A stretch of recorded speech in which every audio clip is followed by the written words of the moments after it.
বাজারে গেলাম বুঝছেন, একটা বড় ধরনের ধামাকা ঘটনা ঘটে গেছে। বলতে চাই না, চলেন আজকে বাজারে গেলাম কি নিয়ে আসলাম সেটা আপনাদের সাথে শেয়ার করে। বাজারে গেলাম বুঝছেন, একটা বড় ধরনের ধামাকা ঘটনা ঘটে গেছে। ছেলের সাথে করে বাজারে গেলে ছেলে লজ্জায় বাঁচে না, কি নিব না নিব জিজ্ঞাসা করলাম বলতে চায় না। চলেন আজকে বাজারে গেলাম কি নিয়ে আসলাম সেটা আপনাদের সাথে শেয়ার করে। আর এই যে ছেলে তো দেখেন, আমি ভিডিওতে ছেলেকে নিয়ে আসতে চাই, ছেলে একবারে আসতে চায় না। চলেন বাজার থেকে কি নিয়ে আসলাম, আর ছেলেরই পছন্দ। কালকে কিন্তু আমার ছেলের জন্মদিন, কালকে 16 ডিসেম্বর। তো কালকে ছেলের জন্মদিন। আসসালামু আলাইকুম, সবাই কেমন আছেন? আশা করি সবাই অনেক বেশি ভালো আছেন। তো এদিকে ইয়ার কি ফাইলাম করতেছি, আর এদিকে ছেলের কাল যেহেতু 16 ডিসেম্বর ছেলের জন্মদিন, তো ওর জন্মদিন উপলক্ষে একটু পায়েস রান্না করতে হবে। ঘরে চিনি ছিল না, তো চিনি নিয়ে আসলাম। আর আমার ছেলে কিন্তু এই যে চানাচুর মুড়ি এত পছন্দ করে, কি বলবো বলেন। চানাচুর মুড়ি খাওয়াবো ওকে। আর এই যে ঘরে টুকিটাকি জিনিসপাতি ছিল না, সেগুলো নিয়ে আসলাম। আর এগুলি বিকেলবেলা যেসব জিনিস লাগে সেগুলি নিয়ে আসলাম। এই যে লবণের প্যাকেট, এগুলি যাই হোক এগুলি সব ভিতরে রাখি। আর এগুলি জিনিস সব কোটাতে রাখতে হবে। আর এই যে ছেলের পছন্দের চানাচুর বুঝছেন। তো ছেলের জন্মদিন উপলক্ষে অত কিছু করবো না, যেহেতু ছেলের পরীক্ষা চলছে, ওর ডিপ্লোমার পরীক্ষা চলতেছে, তো ওই জন্য কিছু করবো না। আর এখানে চিনি, গুঁড়া দুধ, আর কাজু বাদাম, কাঠবাদাম, কিশমিশ এগুলি নিয়ে আসলাম। পায়েসে কিন্তু লাগবে। আর এই তো মুড়ি। পায়েস না, কালকে ফিরনি বানাবো আমরা। ফিরনি বানাবো না। আর বাজারে যায় না, লোভ লেগে গেল বুঝছেন।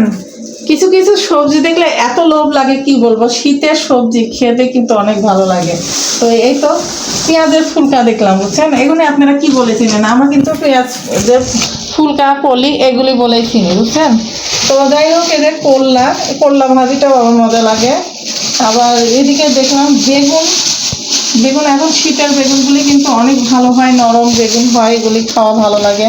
আমার এখানে পেঁয়াজ, রসুন, আলু এগুলি কিনলাম। যাই হোক আজকে টুকিটাকি বাজার আমার এটাই ছিল।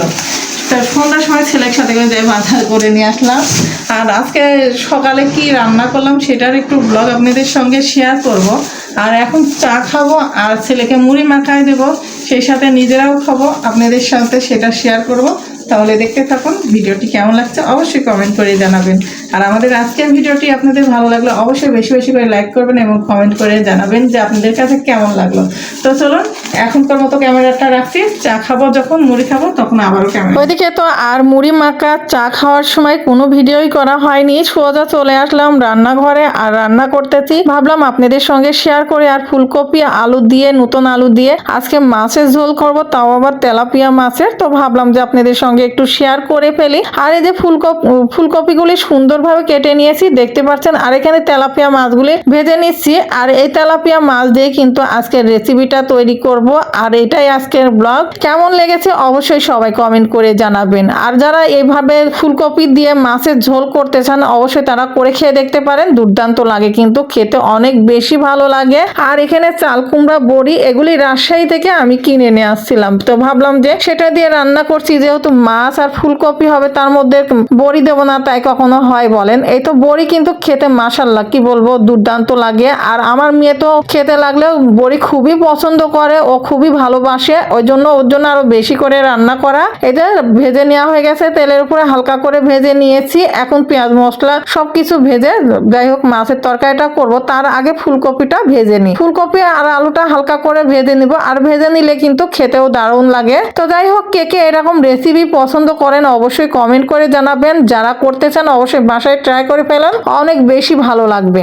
যাই হোক একটু গোটা পাঁচফোড়ন দিয়ে দিলাম, পাঁচফোড়ন দিয়ে এখন আমি এটা নেড়ে চেড়ে নিলাম। আর এই তো পেঁয়াজ আর কাঁচা মরিচটা দিয়ে দিলাম হালকা বাদামি কালার করে, এখন ভেজে নিব। এটাই রান্নাটা হয়ে যাচ্ছে দেখতে পাচ্ছেন। আর কিন্তু এই রেসিপিটা খেতেও অনেক বেশি ভালো হয়েছিল, তো ভাবলাম যে আপনাদের সাথে শেয়ার করলাম। ভিউয়ার্স বন্ধুদের অনেক বেশি ভালো লাগতে পারে হয়তো বা, এই কারণেই শেয়ার করলাম। তো যাই হোক রেসিপিটা কেমন লেগেছে অবশ্যই জানাবেন। শীতের সময় না দারুণ দারুণ সবজি ও ওঠে আর এভাবে রান্না করে খেলে কিন্তু অনেক বেশি ভালো লাগে। তো যাই হোক, এই যে মশলাপাতি কষিয়ে সুন্দরভাবে কিন্তু ফুলকপিটাও এখন মশলার সঙ্গে কষিয়ে নিয়ে রান্নাটা করে ফেলবো আর আপনাদের সঙ্গে শেয়ারও করে ফেলবো। একটু কেমন লেগেছে অবশ্যই কিন্তু কমেন্টের মাধ্যমে জানাবেন। আর আমার কাছে কিন্তু দুর্দান্ত লাগে এরকম ফুলকপি আর মাছের ঝোল, বলেন কার ভালো লাগে না? আমার তো বেশ ভালো লাগে। আমি ভাবলাম যে আপনাদের সঙ্গে শেয়ার করে ফেলে, আপনাদেরও অনেক বেশি ভালো লাগবে। এই তো তার জন্য ঝটপট রান্নাটা সেরে ফেলছি আর আপনাদের সঙ্গে শেয়ারও করে ফেললাম। আর আজকে সারাদিনের এই রান্নার রেসিপিটা আপনাদের সঙ্গে শেয়ার করলাম। আর বাজারে গিয়েছিলাম, আর যেহেতু কালকে ছেলের জন্মদিন 16ই ডিসেম্বর উপলক্ষে সুন্দর ব্লগ আসতেছে, অবশ্যই ব্লগের সঙ্গে থাকবেন